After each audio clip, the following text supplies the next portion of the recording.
bem-vindo. Inclusive num dia especial, seu aniversário hoje. Parabéns. Obrigado. Que Deus te abençoe muito. Sei que você é um rapaz de sucesso, que te dê mais sucesso ainda. Que bom, a nós. E esse sucesso ele não vem à toa, né, Diego? O sucesso ele é conquistado. Exatamente, Você como Dani. coach sabe isso melhor que ninguém. Como a isso. gente conquista isso? Como a gente conquista o nosso espaço no lugar de trabalho? Primeiro, se conhecendo. Eu preciso saber quem eu sou enquanto pessoa. Pode não existir uma fórmula específica para o sucesso profissional, mas uma super dica que eu posso dar para quem está em casa e para você é: conheça-se e faça algo que esteja atrelado com quem você é, com os seus valores, com o seu propósito de vida, e aí você estará com certeza no caminho da felicidade e do sucesso profissional. Isso diz muito. De repente você em casa não conseguiu, mas tá.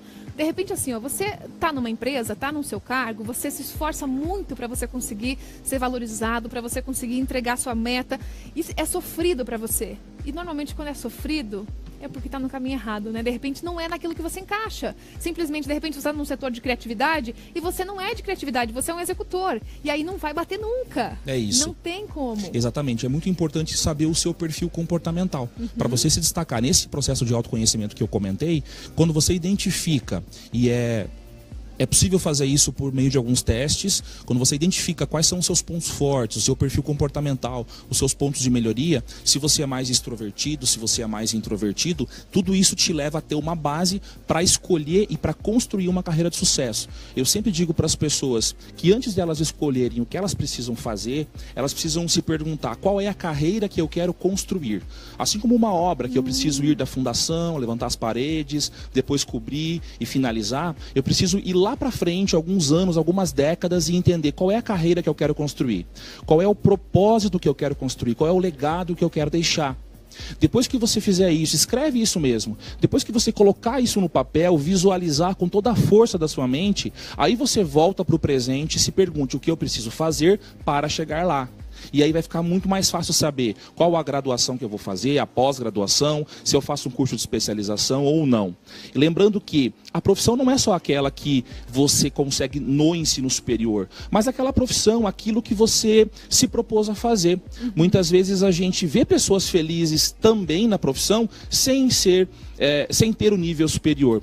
O importante também, Dani, é você entender que nós temos que ter habilidades técnicas e humanas. Habilidades técnicas são aquelas que me levam a fazer bem feito aquilo que eu me propus. Então, se eu sou um cabeleireiro ou se eu sou um arquiteto, eu preciso estudar e aprender a competência técnica para isso. Soma-se a isso as competências humanas. Eu preciso saber entender de gente. E são esses os profissionais que estão se destacando mais no mercado de trabalho. As empresas estão dando preferência para pessoas que entendem de comportamento humano e conseguem extrair o melhor das pessoas, serem líderes de sucesso, para que todas as pessoas consigam atingir o mesmo objetivo. Então, saiba sim, preocupe-se sim com aquilo que é técnico, mas dê uma atenção especial para formações que tenham um cunho humano, que tenham um cunho comportamental. E lembre-se de ser exemplo. Tudo que você aprende, aplique com você. E naturalmente, espontaneamente, essa força chamada influência vai acontecer e você vai liderar com sucesso. Nossa, e de repente o técnico você aprende nessa sua caminhada dentro de uma empresa. É isso. Mas você chegar já mostrando que você não vai ter trato para lidar com uma equipe, já fica bem complicado, né? É isso.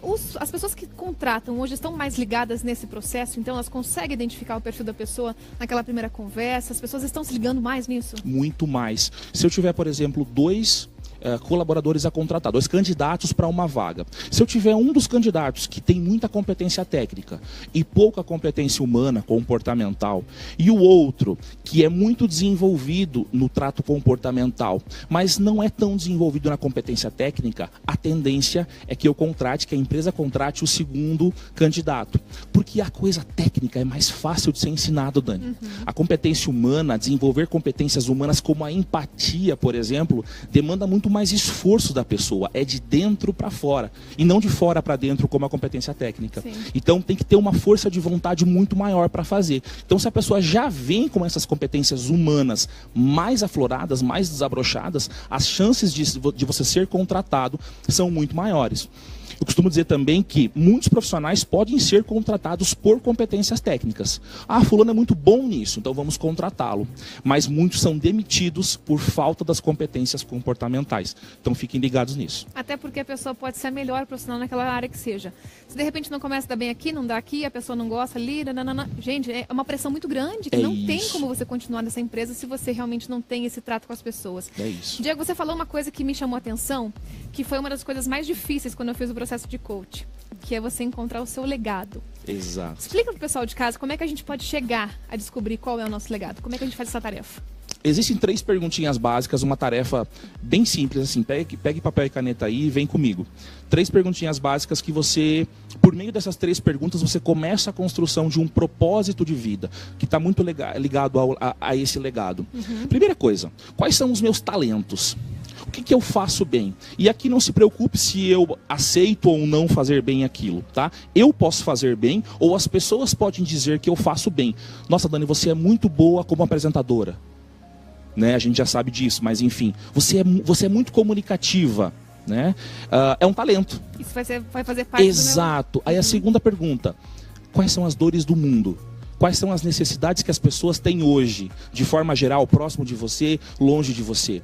E a terceira pergunta, como que eu posso usar esses meus talentos e valores, que está muito ligado com quem eu sou, para sanar essas dores?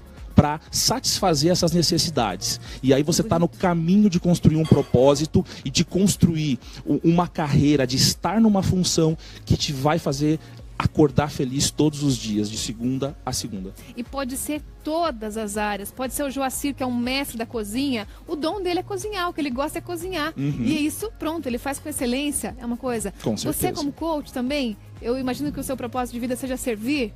Sem dúvida alguma. Ajudar as pessoas a encontrar esse caminho. Isso. O meu é a comunicação. Todo mundo vai ter uma coisa diferente. Nunca é menos, nunca é mais. Quando você se coloca num papel de servir, de fazer aquilo que você tem como dom acontecer, vale em qualquer área. É isso. E lembrando que existem outras comunicadoras como você. Muito boas, por sinal. Mas como você, só você. E a gente precisa acreditar nisso. Tá vendo? Como você é de casa, só você é de casa, tá? Então coloca esse valor. Você que está em busca de uma profissão, por exemplo, em busca de um trabalho, faz esse processo de se conhecer antes de se oferecer para uma empresa. Você se conhecendo o seu chefe, seu futuro chefe, vai sim perceber que você é uma pessoa diferente. Até porque, nas entrevistas de trabalho, mais uma dica. Grande parte das perguntas são de cunho pessoal. Né? Então eles vão te perguntar como é que você lida sob pressão, quais são os teus pontos, os teus 3 pontos fortes, tuas 3 qualidades. Eles vão perguntar sim o que você sabe fazer, mas 90% das perguntas vai ser ligado a cunho comportamental. Então se conheça antes de uma entrevista. E não adianta você querer responder o que a pessoa quer ouvir, tá? Responda certo, porque na prática ele vai ver que não é bem assim. É isso aí, Dani. Diego, adorei a conversa contigo, obrigada. Obrigado, convidadíssima a voltar. Aproveita muito seu aniversário hoje, vai festar, parabéns pra você. Obrigadão. Obrigada, tá? Valeu. Agora deixa eu dar uma dica pra você também. A gente vai falar agora sobre uma outra coisa que é legal quando você tem muita coisa pra comprar, mas você não quer gastar muito dinheiro. Uma dica pra você.